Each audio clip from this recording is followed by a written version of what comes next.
आप सभी का स्वागत है हमारे चैनल जीएस स्टडी गार्डन पर। हिंदी शिक्षण का प्रैक्टिस सेट नंबर 19 करने वाले हैं। चलिए वीडियो शुरू करते हैं। वीडियो अच्छा लगेगा तो लाइक कर दीजिएगा। अगर आप लोग अभी तक हमारे चैनल को सब्सक्राइब नहीं किए हैं तो प्लीज़ चैनल को सब्सक्राइब कर लीजिएगा, क्योंकि डेली हमारे चैनल पर आप लोगों के लिए ऐसे ही प्रैक्टिस सेट मॉक टेस्ट कराया जाता है। डेली आप लोग हमारे चैनल को विजिट करते रहिए। चलिए यहाँ से पहला प्रश्न स्टार्ट है। यथा समय से तात्पर्य है। तो देखिए, यथा समय से तात्पर्य होता है अर्थात मतलब उसका अर्थ होता है समय के अनुसार। ऑप्शन ए इसका राइट आंसर हो जाएगा। चलिए यहाँ से शिक्षण स्टार्ट है। कह रहा भाषा के बारे में कौन सा कथन सही है। यदि यह किसी बोली की कई भाषाएं हो सकती हैं। बी दिया है बोली और भाषा एक ही है। सी दिया है एक भाषा की कई बोलियां हो सकती हैं। डी दिया है बोली और भाषा पारस्परिक रूप से बोधगम्य है। तो देखिए, भाषा के बारे में जो सही कथन हो जाएगा ऑप्शन सी हो जाएगा, एक भाषा की कई बोलियां हो सकती हैं।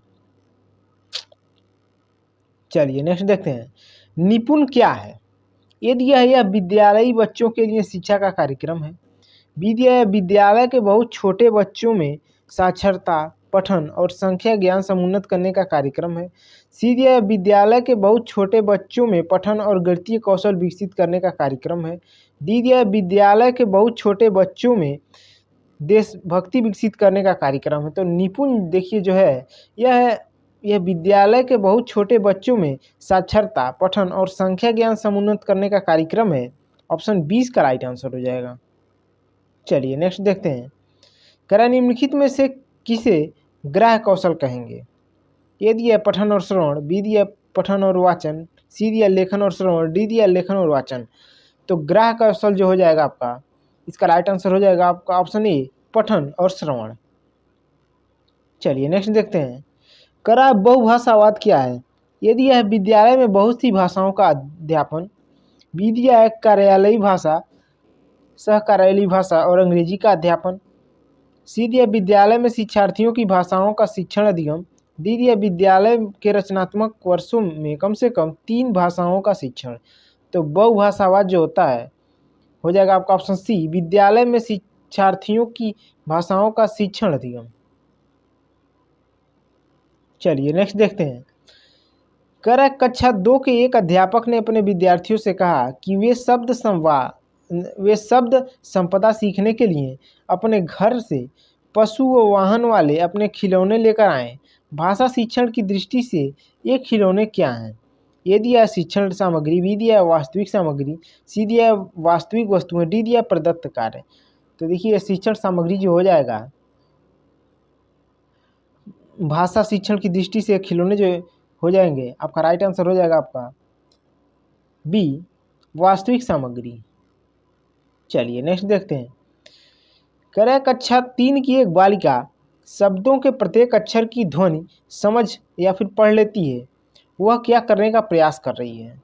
ए दिया संकेत बनाना अर्थात एकोडिंग, बी दिया संकेत खोलना अर्थात डिकोडिंग, सी दिया अर्थ निर्माण, डी दिया है अर्थ के लिए पठन। तो इसका राइट आंसर हो जाएगा आपका ऑप्शन बी संकेत खोलना अर्थात डिकोडिंग। चलिए नेक्स्ट देखते हैं। पहली कक्षा की अध्यापिका ने कक्षा की दीवारों पर इस तरह से जगह छोड़ी हुई है कि बच्चे कीरम काटे अर्थात स्क्रिबलिंग बना सके, चित्रकारी कर सके। बच्चों की इन गतिविधियों को क्या कहेंगे। ये दिया है आरंभिक साक्षरता, बी दिया है हाथ आंख समन्वयन, सी दिया है लेखन विकास, डी दिया चित्रकारी सीखना। तो इसका राइट आंसर हो जाएगा आपका ऑप्शन ए आरंभिक साक्षरता। चलिए नेक्स्ट देखते हैं। अधिगम के शुरुआती वर्षों में कौन सा उद्देश्य तुकबंदियों और शिशु गीतों का नहीं है। ए दिया भाषा विकास, बी दिया मूल्य विकास, सी दिया कल्पनाशीलता एवं अनुमान, डी दिया व्याकरणिक क्षमता का विकास। तो इसका राइट आंसर हो जाएगा आपका ऑप्शन डी व्याकरणिक क्षमता का विकास। चलिए नेक्स्ट देखते हैं। डिसलेक्सिया से क्या आशय है। तो ये तो काफ़ी इजी, आप लोग जानते ही होंगे। डिसलेक्सिया जो होता है बच्चों में पठन विकार होता है। ऑप्शन सी इसका राइट आंसर हो जाएगा। चलिए नेक्स्ट देखते हैं। कह अश्विनी कक्षा 5 में पढ़ता है। कक्षा 3 तक आते आते उसे अपनी मातृभाषा में पठन कौशलों का विकास हो चुका था। अब वह अंग्रेजी भी अच्छी तरह से पढ़ने लगा है। अंग्रेजी पठन की उसकी योग्यता में क्या प्रतिबिंबित हो रहा है। ए दिया है पठन निपुणता का विकास, बी दिया है दक्षता संवर्धन, सी दिया है पठन का कौशल, डी दिया है कौशल अंतरण। तो इसका राइट आंसर हो जाएगा आपका ऑप्शन डी, कौशल अंतरण। चलिए नेक्स्ट देखते हैं। करा एक अध्यापक विद्यालयी शिक्षा के बुनियादी वर्षों में बच्चों को भाषा की कक्षा में शब्द, शब्द समूहों, शिशु गीत, तुकबंदियों और छोटी छोटी कहानियों से परिचित करवाता है। वह भाषा अधिगम के किस उपागम का अनुसरण कर रहा है? ये दिया है समग्र भाषा उपागम, बी दिया है शब्द विधि, सी दिया है स्वनिम उपागम, डी दिया समग्र वाक्य उपागम। तो इसका राइट आंसर हो जाएगा आपका ऑप्शन ए, समग्र भाषा उपागम। चलिए नेक्स्ट देखते हैं। करा कक्षा 5 के विद्यार्थियों को अपनी सर्वाधिक देखिए अपनी आवधिक है परीक्षा में निम्नलिखित प्रश्न दिया गया। आप क्या पसंद करते हैं और क्या पसंद नहीं करते हैं, उससे निम्नलिखित वाक्यों की पूर्ति कीजिए। यह प्रश्न किस प्रतिरूप के अंतर्गत आएगा? तो देखिए प्रश्न जो आ रहा है हो जाएगा आपका राइट आंसर ऑप्शन डी, खुले अंत वाले प्रश्न। चलिए नेक्स्ट देखते हैं।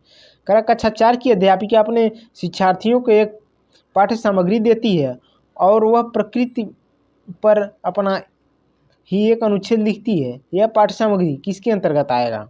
ये दिया है प्रमाणिक सामग्री, बी दिया प्राकृतिक सामग्री, सी दिया सृजित की गई सामग्री, डी दिया है पर्यावरणीय सामग्री। तो इसका राइट आंसर हो जाएगा आपका ऑप्शन सी, सृजित की गई सामग्री। चलिए नेक्स्ट देखते हैं। करा कक्षा 5 के विद्यार्थियों को 5 के समूह में बांटा गया है। अपनी रुचि का विषय चुनने के लिए कहा गया। बच्चों ने समूह में थीम पर आंकड़ों का संग्रहण किया और रिपोर्ट लिखी। भाषा अधिगम की इस गतिविधि को क्या कहेंगे? ए दिया प्रदत्त कार्य, बी दिया समूह कार्य, सी दिया परियोजना कार्य, डी दिया सहपाठी कार्य। तो इसका राइट आंसर हो जाएगा ऑप्शन सी, परियोजना कार्य। चलिए लास्ट क्वेश्चन है। करा विद्यालयी बच्चों में भारतीय भाषाओं को समुन्नत करने वाले भारत सरकार के कार्यक्रम का नाम बताइए। तो देखिए इस कार्यक्रम का नाम है भाषा संगम। ऑप्शन डी इसका राइट आंसर हो जाएगा। वीडियो देखने के लिए आप लोगों का बहुत बहुत धन्यवाद।